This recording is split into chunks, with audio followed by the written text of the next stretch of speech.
Estamos con la atención puesta en la actualidad, en sus distintos frentes, en lo que podamos abarcar. Para hablar sobre ello, saludamos a nuestra invitada.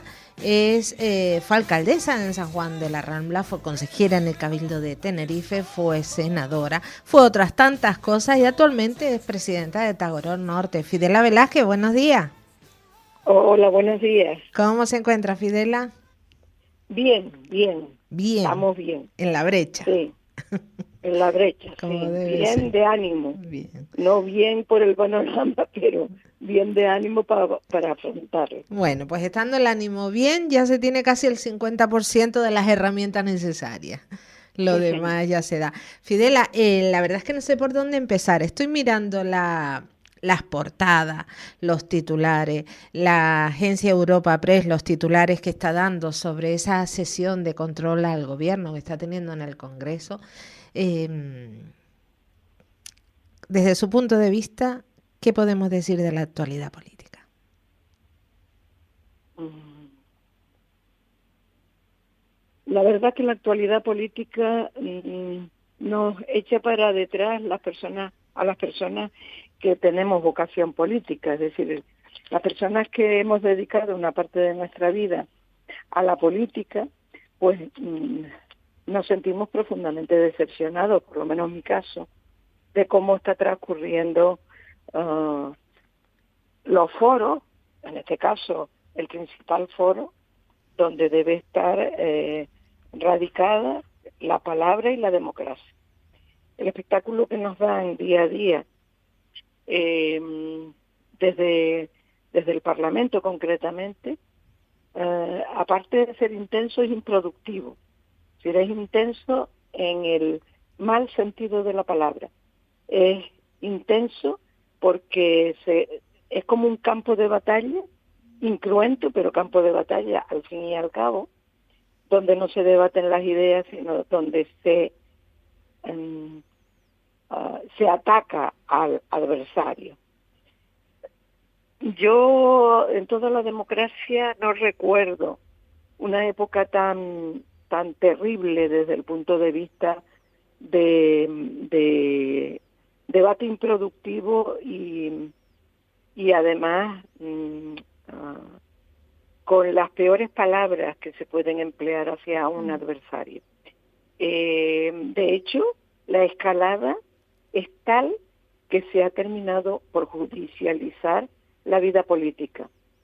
Y es terrible si nos fijamos, por ejemplo, algo que nosotros, que yo hace unos días estoy oyendo, porque me gustaría hasta aprendérmelo de memoria, es la intervención de Pepe Mújica hace nada, ¿no?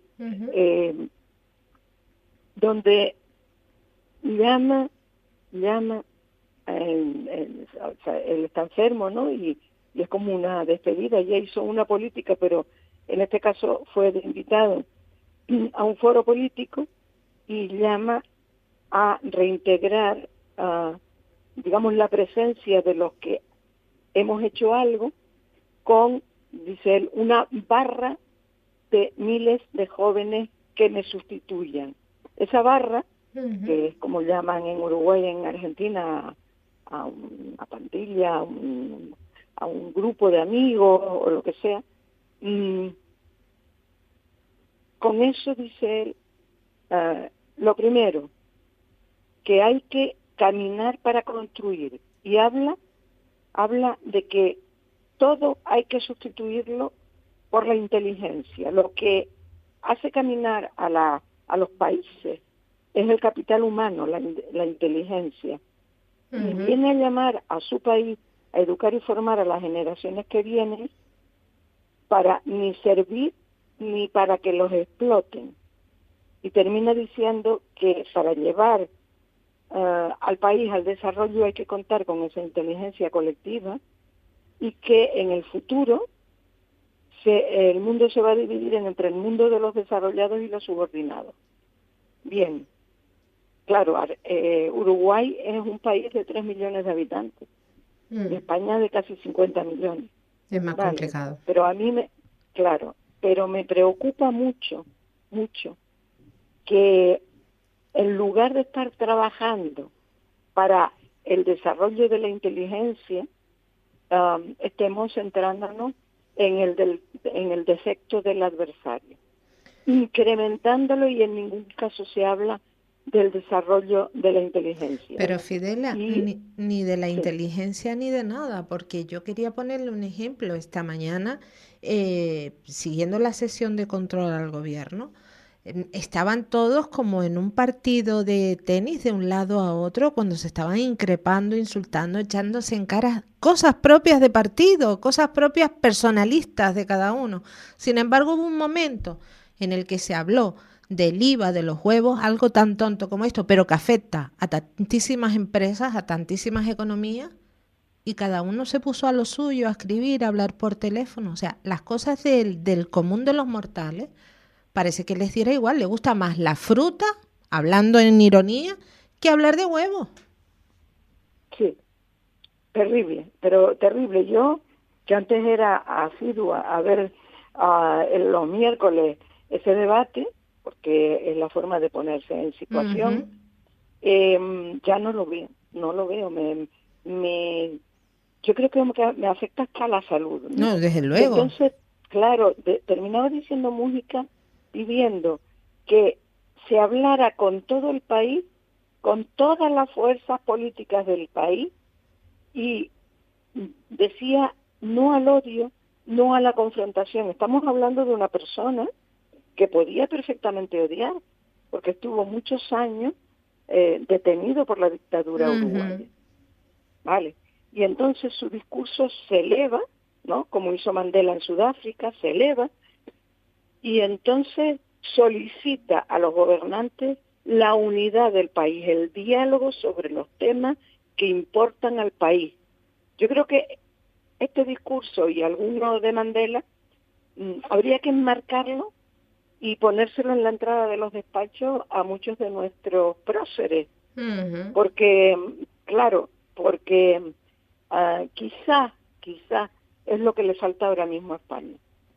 Personas de Estado, personas que piensen, digo España, pero puedo decir Canarias o puedo decir una comunidad autónoma e incluso ayuntamientos.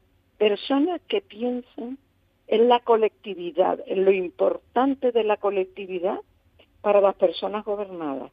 Porque a nadie le interesa, mis vecinos que se levantan a las 6, las 7 de la mañana, algunos antes para coger carretera e ir para el sur, no creo que le interese lo que me está diciendo Tere, las cuestiones personales de ningún diputado, ningún jefe de fila. No, le interesa, por ejemplo, en Canarias. En Canarias hay dos intereses importantísimos y bien haría el gobierno en centrarse en esas dos cosas. Yo ya, para los grupos políticos que gobiernan, pido muy poquitas cosas, pero que las cumplan. Por ejemplo, en Canarias a mí me preocupan dos cosas importantísimas, o tres. La primera es el salario de las personas. Ahora mismo Canarias tiene el 37% de personas bajo el umbral de la pobreza. Pero es que paro no hay sino un 16%. Eso indica que mucha gente se levanta todos los días a ir a trabajar, pero no sale de pobre.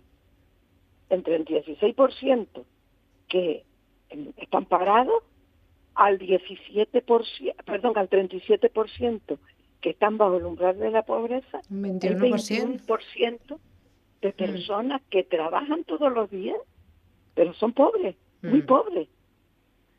Y eso le tendría que impactar a nuestros gobernantes. Lo primero, para mí, es un gran pacto, no solo de fuerzas políticas, sino también de empresarios, para elevar el salario de los canarios por lo menos a la media nacional, para no ostentar el farolillo rojo.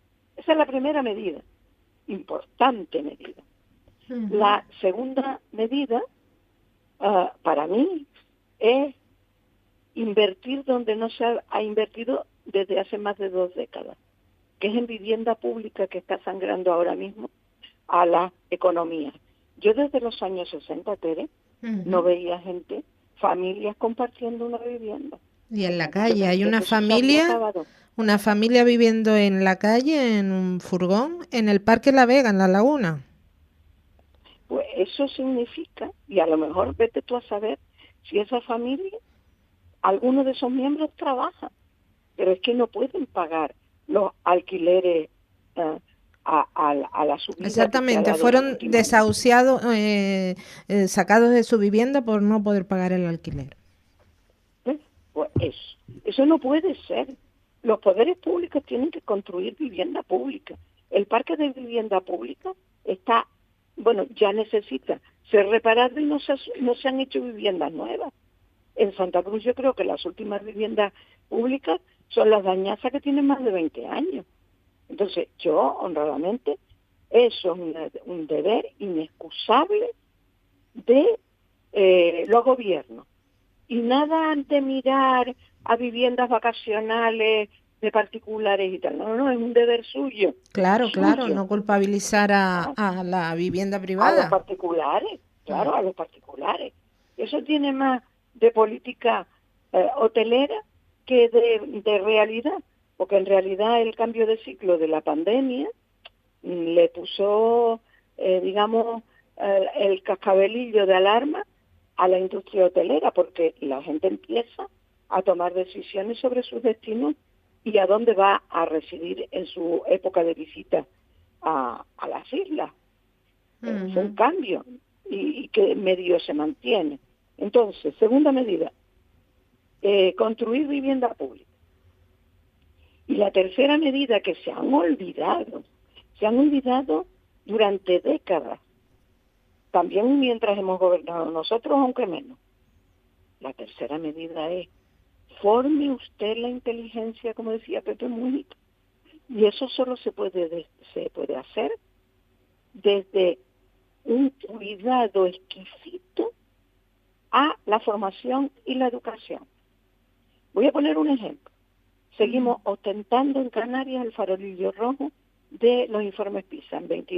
En el informe PISA 22, somos los últimos en matemáticas, somos los penúltimos en lengua, somos, me parece que los últimos también en ciencia, y en un aspecto nuevo que mide PISA, que es pensamiento creativo, también somos de los últimos. Estábamos hace una década al nivel de Andalucía y de Extremadura. ¿Pero qué ha pasado en Extremadura? Que el gobierno regional ha cogido el toro por los cuernos y ahora la inversión en educación supera el 6% del PIB. Cuando en Canarias lo que pide la plataforma 5% es que sea el 5%, que se recoge en la Ley Canaria de Educación y que además no solo se recoge en la Ley Canaria de Educación, sino que nunca se ha alcanzado, es decir, cumplimos nuestra propia ley. Bueno, pues este último curso que pasó, ya nos apartamos del absolutamente, y estamos ya más cerca del 4% que del 5%. Y este curso va a pasar lo mismo. Entonces, ¿qué pasó en Extremadura? Que Extremadura ya no está con el farolillo rojo. Tiene, entre otras cosas, entre otras inversiones, por haber subido la inversión en educación, tiene 20 profesores más por cada 1.000 alumnos que Canarias. 20 profesores más. Fidela, te hago Claro. una pregunta concreta. ¿Tú crees que personas que tienen que legislar a favor de lo que estás diciendo y que votan mociones y resoluciones sin ni siquiera leérselas, les preocupa la educación de los demás, la comprensión lectora de los demás? Eso es una poca vergüenza, Tere, perdona que te lo diga.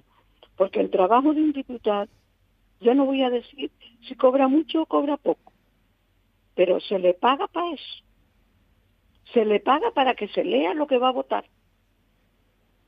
Y se le paga también, cuidado, para si se lo lee y está en contra de lo que su jefe de fila dice que vote, para discutirlo. Para discutirlo, Tere, porque es que de verdad, al final son masas que votan una cosa y a lo mejor quien decide no se ha leído la cosa. Y eso es un fraude a toda la ciudadanía. Cuando salen esas cosas de que un grupo X vota ahí porque no se ha leído la ponencia Z o lo quiera que sea, Ujú.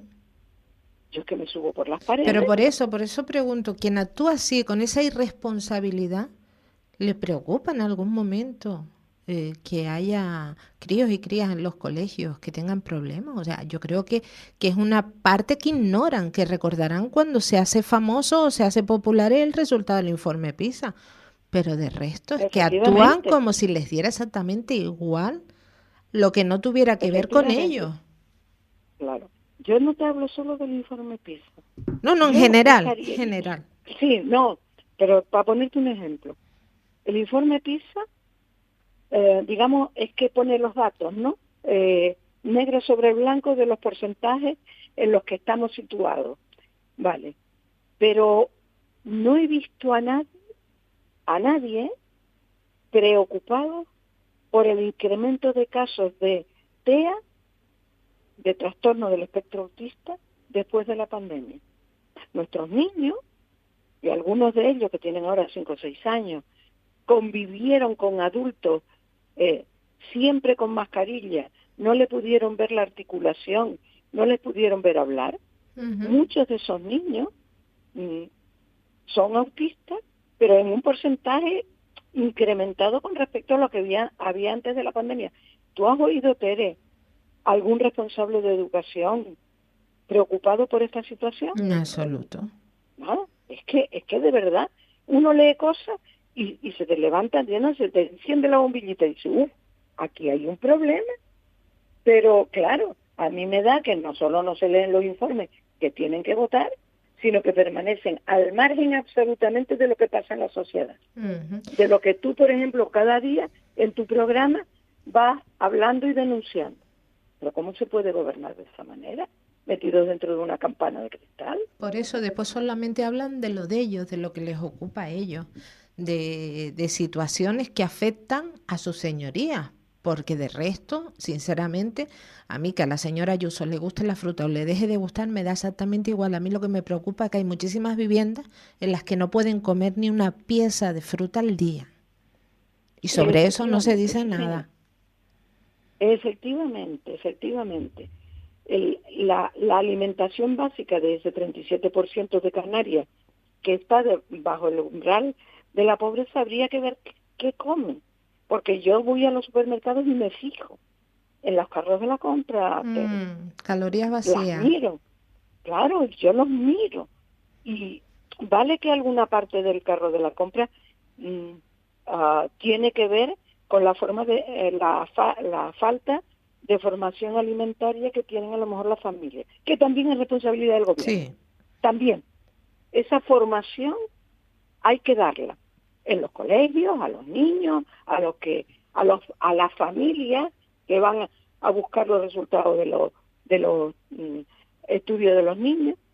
Pero si yo veo un carro de la compra a principios de mes y no hay fruta, no hay proteína, no hay verdura, Ujú. pues empiezo a cuestionarme si posiblemente es que no hay perras para comprar todas esas cosas que son más caras, por ejemplo, que los macarrones, sin Ujú. señalar.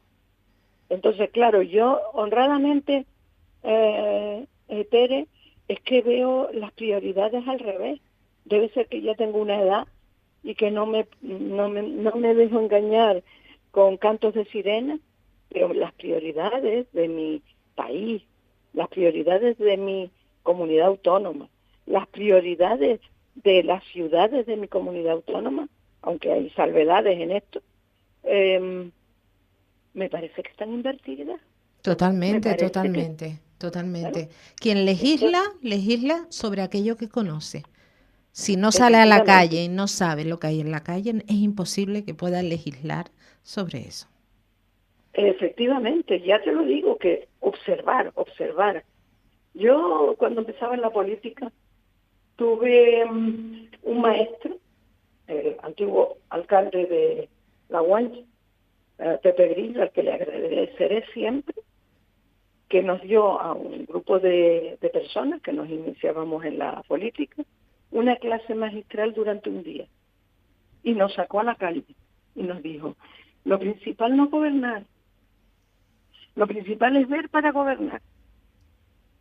Y entonces nos enseñó a mirar las calles, a mirar el trabajo de las personas, sus hábitos. Esa observación, no sé por qué, ha desaparecido de los nuevos políticos. Entonces, prioridades al revés, Tere. Así es. Fidel, la seguiremos hablando, muy interesante la conversación, pero llegamos al final de este tiempo para la entrevista. Como siempre, un auténtico placer compartir tiempo de radio contigo. Muchísimas gracias, Tere. Y yo que siento ya a la 10 como un poquito mi casa. Como debe ser. Fidela Velázquez, presidenta de Tauro Norte, muchísimas gracias por estar con nosotros. Adiós, chao. La mañana de la 10 con Tere Coello. Capital Radio.